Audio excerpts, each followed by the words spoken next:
Não é de costume da igreja Assembleia de Deus, mas olha para o irmão e diga: ei, hoje é noite de você fazer alguma coisa. Olha para pelo menos uma pessoa e diga: hoje é noite de você fazer alguma coisa. Muitas pessoas tomariam a outra atitude.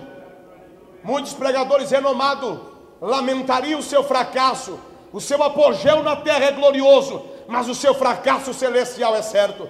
Alguns cantores modernos que estão deturpando a imagem da Assembleia de Deus, estão corroendo a graça de Deus. Diria nesse dia: com tolo eu fui, arrebatei multidão, mas estou perdendo a minha alma. Muitas pessoas nesse dia não vão deixar a Bíblia em casa, vão carregar a Bíblia de baixo para cima. Algumas moças que não gostam de Bíblia vão colocar a Bíblia no seu tórax e sair dizendo: eu sou crente. Lá na escola você não vai querer falar piada pornográfica, na escola você não vai querer falar coisa indecente. A única coisa que vai sair da tua boca é glória a Deus e aleluia. Oh meu Deus do céu! Culto de missão não é para toda a igreja não, meu irmão. Culto de missão não é para toda a juventude não. Tem que amar a missão, tem que amar. Eu estou pregando há uma semana com um corpo dolorido, doendo, dor de cabeça forte, porque durmo de tarde e acordo cedo para orar, buscar, ganhar alma. Eu estava na praça de Belo Horizonte pregando, eu estava em Belo Horizonte pregando, terminei ali com o pastor de Belo Horizonte, saí pela praça, estava com alguns companheiros e eu comecei a ver alguns mendigos ali na praça de Belo Horizonte. Eu tirei o meu blazer, desafrouxei a gravata, pedi alguns folhetos, saí evangelizando. O irmão que estava do meu lado disse: pregador, você é doido? Eu disse: eu sou doido por alma. Nós temos que entender que Jesus está voltando. E como é que eu vou me apresentar? Não adianta ter um carro zero se você não tem caráter espiritual. Não adianta ter uma igreja ornamentada do melhor luxo que o mundo pode dar, se você não tem feito nada para mudar a história do teu bairro. Não estamos numa reunião qualquer, nós estamos numa reunião de missão. Primeira coisa que Deus ele cobra de um missionário: a atitude de fazer diferença. Diga comigo: atitude de fazer a diferença. Ser missionário é entender o propósito de Deus. Abra sua Bíblia no livro aos Efésios, no capítulo 5 e no versículo 17.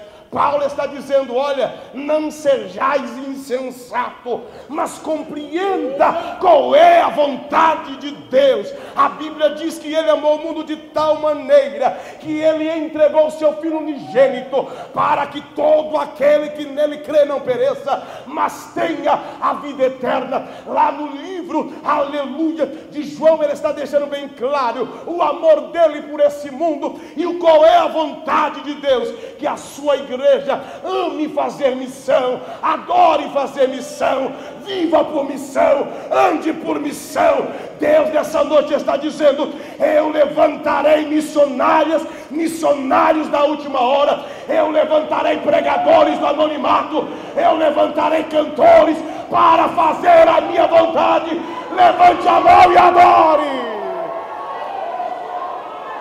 Deixa eu fazer uma interrupção no meu sermão. Deus nessa última hora, a hora do arrebatamento da igreja, Ele vai balançar a figueira no sentido espiritual. Alguns que estão no anonimato, chorando, levando a preciosa semente com lágrima, Deus se enxugará dos teus olhos todas as lágrimas, e você vai ver que Deus te honrará, porque enquanto você está fazendo com dignidade e caráter, Ele vai tirar de cima para mostrar para você que a tua obra tem um galardão. Olha para o irmão, por favor, e diga para ele: não pare de fazer missão.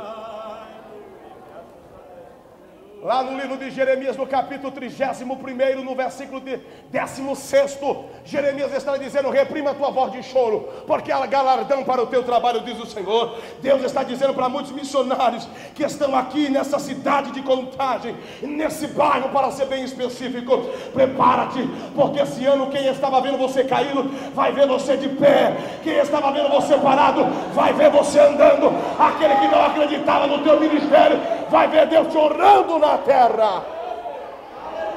Dá mais retorno para mim, por favor, amado. Amanhã eu ainda tenho uma cruzada para pregar. Deus honrará você na terra. A primeira coisa que o missionário tem que ter é atitude para fazer a vontade de Deus. É a atitude de compreender o que Deus quer da igreja. Abra sua Bíblia lá no livro de Colossenses, capítulo 1, verso 9. Vamos comer Bíblia. Vamos nos basear por textos bíblicos. Por gentileza, e depois abra sua Bíblia, tem em Gálatas. Carta de Paulo aos irmãos da Galácia.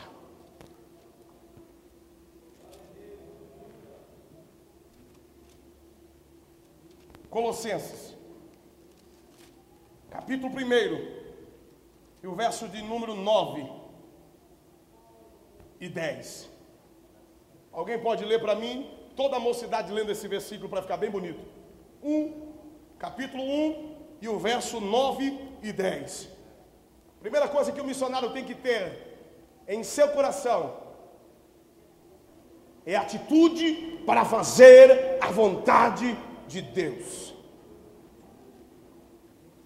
A coisa que Paulo mais cobrava das suas igrejas era uma atitude de fazer conforme a vontade de Deus. Antes de você ler, deixa eu te falar uma coisa. Lá no livro de Romanos, no capítulo 1, no verso 1, Paulo revela o que é um missionário. Primeiro ele diz: o servo, chamado para ser apóstolo e separado para o evangelho de Deus. Primeira coisa, para fazer a missão, você tem que entender que você é servo. Segunda coisa, você tem que assumir tua chamada. E terceira coisa, você tem que viver separadamente. Aleluia! Quem não gosta de mensagem santa, é melhor pegar o caminho de casa. Primeira coisa, você não manda em você. Não adianta você ser filhinha de papai. Não adianta você pregar bonito. Você tem que ser servo. O meu termo é invocado, mas eu paguei o preço para ter ele. Primeira coisa, eu reconheço que eu não sou nada. Aí sim, Jesus diz: agora vem, você está preparado. Segunda coisa, você vai entender que você tem uma chamada. Essa chamada pode ser ardosa, espinhosa, mas Jesus está dizendo: eu te separei. Antes de você, segura aí. Deus chega para Jeremias e diz: Jeremias, você vai ser meu missionário. Como? Eu te santifiquei, te gerei, te formei, te remi, chamei-te pelo teu nome, tu é meu. Senhor, eu sou uma criança. Jeremias, entenda, não queira fugir da chamada. No versículo 19 do capítulo 1, Deus está dizendo: olha, pelejarão contra você, mas não vão. Posteriormente, muitos anos depois, o próprio Senhor, o fundador, o sustentador da igreja, ele diz a Pedro: Pedro, as portas do inferno não prevalece e não prevalecerá contra quem? A igreja é quem? Essas paredes? O diabo não pode prevalecer sobre a tua vida. Aonde você chegar, Deus colocará a mão dele. Aonde você pregar, Deus fará milagre. Eu estava pregando, segura aí, eu estava pregando numa igreja em Ouro Fino, Minas Gerais. Alguém já ouviu falar de Ouro Fino? Estou pregando em Ouro Fino, numa reunião na sede de Ouro Fino. O pastor chegou, a evangelista deu uma palavra: por que o trabalho não cresce? Eu disse: pastor, não é por causa da macumbaria, não é por causa da idolatria, que a cidade é idólatra, não é por causa que o povo tem um coração duro, é porque tem obreiro mole. A Bíblia diz que ele tem, aleluia, o poder de, a sua palavra poderosa, que é mais poderosa do que a espada de dois gumes. Ele esmiuça a pedra. Tem obreiro mole, tem patricinho, que prefere colocar neon no seu carro, prefere colocar um DVD no seu carro, do que trazer 10 reais para a missão. Prefere pagar 2, 3, 4, sucessivamente na Lan House, mas não chega: pastor, eu não posso ir fazer missão, mas eu vou investir nos missionários. Vai comer até não aguentar mais. Não é culto de missão? Culto de missão, você tem que entender o que é missão.